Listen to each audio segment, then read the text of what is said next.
اینجا رادیو ایوان، خوش آمدید. من آرش شاهپری هستم. این نوش صداست، یه قلوب صدا، یه قلوب حال خوب.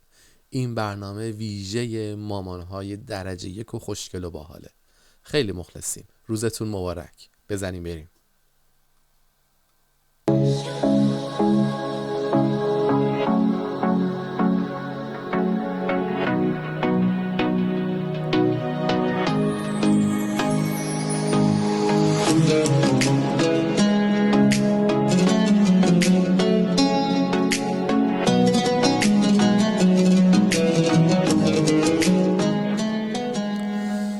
بت پرستم به گمان از شب برگشتن تو، بت پرستان همه زانو زده بر دامن تو. به خداوندی چشمان تو ایمان دارم، بت لبت چشم تو بت کده پیراهن تو. تا نگاه تو دلیل هوس جاذبه است، قصه سیب گره خورده به افتادن تو. قصه سیب گره خورده به طعم دهنت، تا که شیرین شود آن لحن غزل گفتن تو. و من انگار زلیخای دو چشمت شده ام، خیرم خیره به تن روی تن تو. کی کجا یک شب شاعر شدنم می آمد، مادر شعر تویی و غزل آبستن تو. گرچه تنگ است دلت باز خداوند منی، بی جهت زد به سرم قصه بت بودن تو.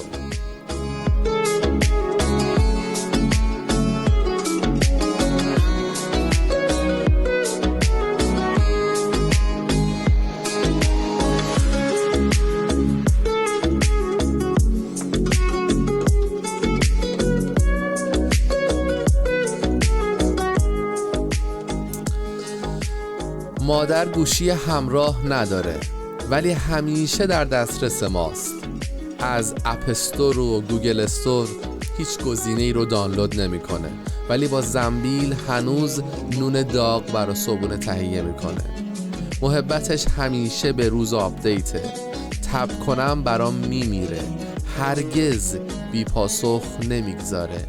درد دلمو گوش میده، سایلنت نمی‌کنه، دایورت نمی‌کنه. تا ببینه سردم شده لایک نمی‌کنه، پتو روم میکشه. مامان گوشی همراه نداره، تلفن ثابت خونه ما به هوای مادرم هنوز وصله. من بیرون باشم دلش شور میزنه، زنگ میزنه. ساعت آف منو چک نمی‌کنه، فقط غر میزنه که مبادا چشام درد بگیره.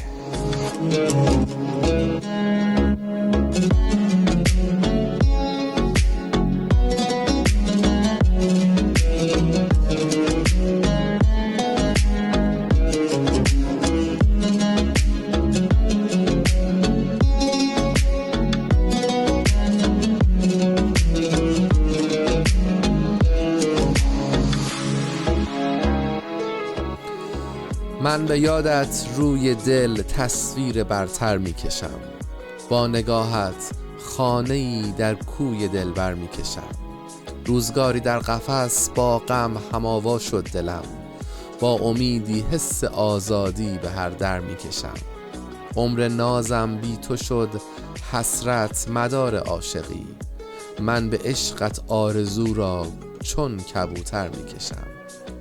یاد دیروز را اگر با خاطر دمساز کنم، جام مستی را میان دست ساغر میکشم. باد سردی هر زمانی سوی قلبم گر وزد، روی هر برگ از دلم من عکس مادر میکشم.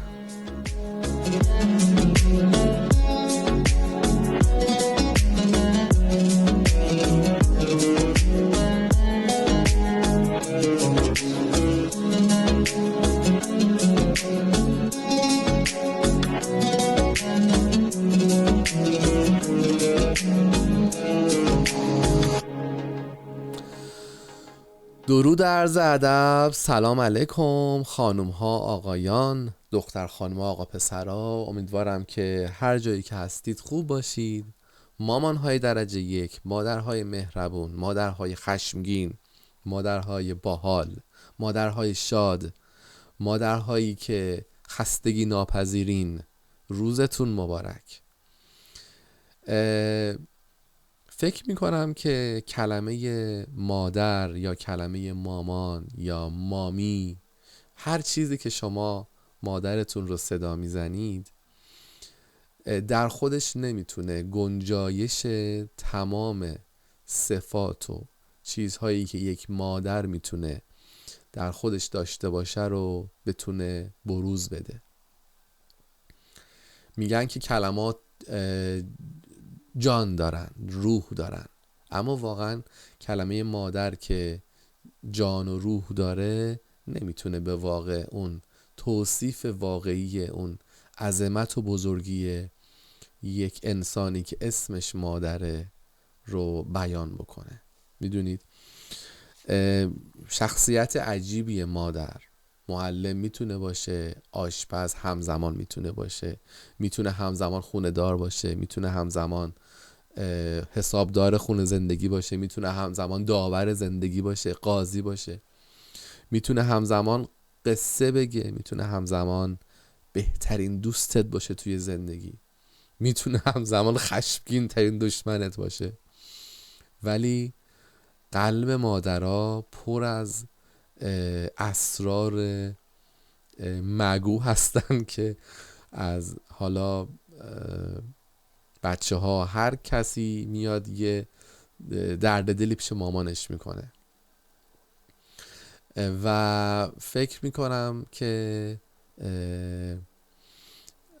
مادرها خیلی در واقع اون رمز دلشون محکمه و نمیتونن، هر کسی نمیتونه به راحتی اون رمز رو باز بکنه. البته خب بعضی مامانا هم میشینن درد دل میکنن پیش دیگران، بعضی وقتا بالاخره بعضی چیزها رو میگن، ولی اون اسراری که مگو هست و نباید بگن و هیچ وقت نمیگن، یا حداقل سعی میکنن نگن. حالا خیلی هم قلوب نمیکنیم تو این قضیه، چون بالاخره تجربهشو هم من داشتم هم شما داشتیم که بعضی وقتا یه چیزایی رو یهو مثلا از تو برای مامانت گفتی ولی از گوش از دهن یکی دیگه هم مثلا خالت هم میشنوی. حالا نه اینکه اون مادر قصد بدی داشته باشه، به عنوان چه میدونم گرفتن راهنمایی یا هر چیزی اونو بیان کرده پیش یک کسی دیگه. ولی کلن موضوع اینه که مادرها موجودای عجیب غریبی هن و خدا نکنه که کسی مادرش رو از دست بده، مثل من یا مثل خیلی کسای دیگه که مادرشون رو از دست دادن. اون موقع یه جاهایی توی زندگی خیلی آدم احساس میکنه که همین الان، همین لحظه نیاز داره که گوشی تلفن رو برداره و زنگ بزنه به مامانش، یه چیزی بگه، یه درد دلی بکنه. میدونید خیلی اون لحظه دردناکیه. اما به هر صورت موضوع اینه که قدر مادرهامون رو بدونیم، قدر مادرهای درجه یکمون رو بدونیم. بریم یه ترانه خاطر انگیز گوش کنیم، بعد ادامه برنامه. مادر من، مادر من،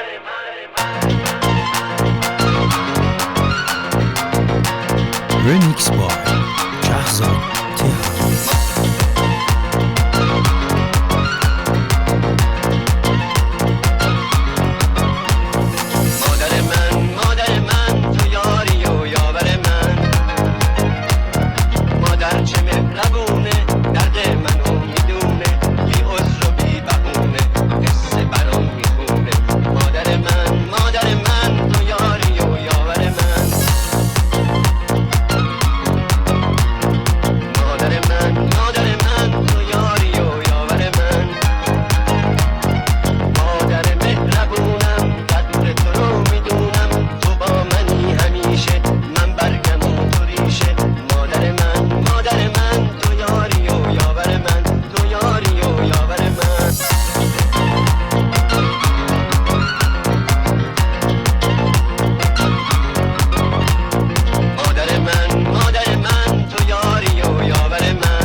بله، ترانه بسیار خاطر انگیزیه این ترانه مادر من مادرم با صدای زنده یاد خسرو شکیبایی. یاد بیبیم به خیر، مامان مرحوم پور احمد، یادش بخیر. بله، روز مادر و صحبت راجع به مادره. چارلی چاپلین یه جایی میگه که در مدتی که در قرنطینه به سر می بردم مادرم به دیدارم آمد. به طریقی توانسته بود نوانخانه را ترک کند و در صدد برآمده بود سرپناهی برای ما پیدا کند. حضور او در حکم یک دسته گل بود. ظاهرش چنان سرزنده و دوست داشتنی بود که راستش من از سر و وضع ژولیده و کله تراشیده خودم خجل شدم. پرستار رو به مادر کرد و گفت ببخشید که صورتش کثیفه. مادر خندید. چه خوب کلمات مهرآمیزش رو به یاد میارم که وقتی منو تنگ توی بغل گرفت و بوسید و گفت با همه کثافتات هنوز دوست دارم. خیلی ها این جمله، این تیکه از عرضم به حضور شما کتاب سرگذشت من بود از چارلی چاپلین. واقعا مادرها میگم موجودای عجیبی هن دیگه. بودنشون ارزشش خیلی زیاده. خب خیلی از ماها متاسفانه تا زمانی که هستن قدرشون رو نمیدونیم یا کمتر نمیدونم سعی میکنیم، یا به خاطر مشغله، به خاطر هر چیزی که هست یه مقدار ممکنه بی توجهی بکنیم. نه اینکه از قصد باشه، نه، خیلی وقتا آدم ها به خاطر مشغله هایی که هست توی روزگار و اینا بالاخره حواسشون پرت میشه. ولی مهم اینه که مامانا حواسشون پرت نمیشه هیچ وقت، میدونید. و عرضم به حضور شما که امیدوارم که مامانای شما همیشه درجه یک و با حال و سر حال باشن. یک نویسنده‌ای هست به اسم واه آرمن. توی یکی از کتاباش میگه که میگن قلب هر انسان به اندازه مشتشه. در شگفتم مادر، مگه قلب تو هم به کوچکی دستته؟ مگه قلب تو هر شب گهواره خورشید نیست؟ خیلی جمله قشنگیه. واقعا هر چیزی که راجع به مادر بگی کمه. هر برنامه این همه برنامه و نمیدونم پادکست های مختلف، هر جا تو رسانه های مختلف راجع به مادرها ساخته شده و گفته شده، ولی از خودگذشتگی که مادرها برای بچه هاشون میکنن واقعا مثال زدنیه. واقعا بعضی مادرها واقعا از خودگذشتگی میکنن برای مادرشون، برای بچه هاشون، حتی برای همسراشون، میدونید. حالا مادرهای جدید که حالا بالاخره یه ذره بروزتر و سانتیمانتالتر و مدرنترن، مادرای قدیم که به قول معروف سختی های خیلی بیشتری کشیدن اینها. در هر صورت امیدوارم که قدر مادرهاتون رو بدونین. مامانا خیلی دوستتون داریم و امیدوارم که زندگی هاتون پر از عشق باشه و درد و بلا و غم از تنتون دور باشه. خیلی مخلصم. این برنامه رو هم همینجا به پایان میبرم با یک ترانه کوچیک دیگه و امیدوارم که به دل و جونتون نشسته باشه. این قلوپ 7 نوش صدا بود، ویژه مامانا. خیلی مخلصم. تا برنامه بعد.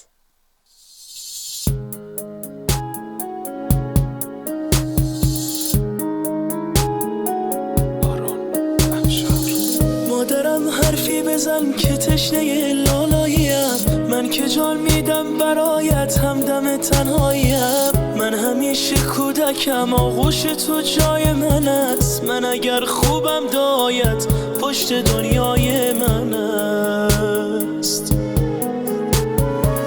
بوسه بر دست سال گرمت میزنم شاه دلم، با حضورم رفتنت خانه روشن می شود ماه دلم، هرچه می خواهد دلم پیش تو پیدا می شود.